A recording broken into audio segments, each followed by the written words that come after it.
No, sir. Nah, not that much, but I know a little. Well, not really.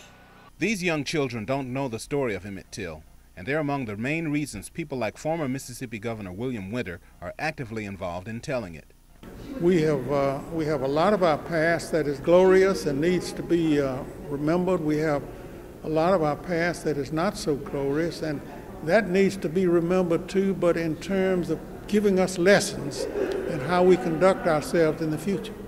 One of those not-so-glorious moments happened in 1964, the Mississippi burning case of murdered civil rights workers Andrew Goodman, James Earl Chaney, and Michael Schwerner.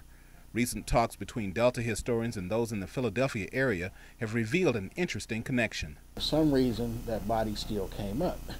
And so they were explicitly clear that the reason they buried those three boys was to make sure that the thing that happened in the Till situation did not happen there.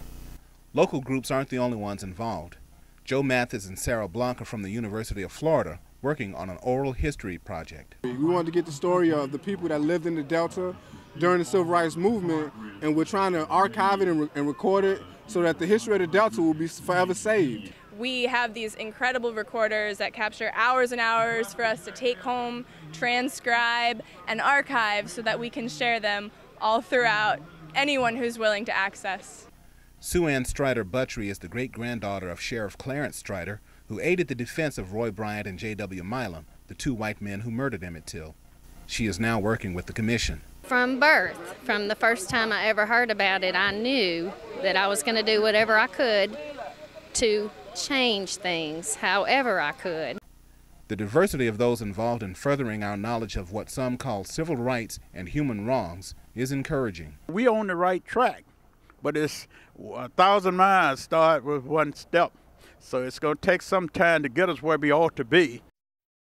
Several organizations are working to keep the story alive, one of them being the Emmett Till Memorial Commission, a biracial group of men and women who are not only trying to preserve landmarks, but also promote the message of reconciliation. On the Emmett Till Memorial Trail, Woodrow Wilkins, WXVT Delta News.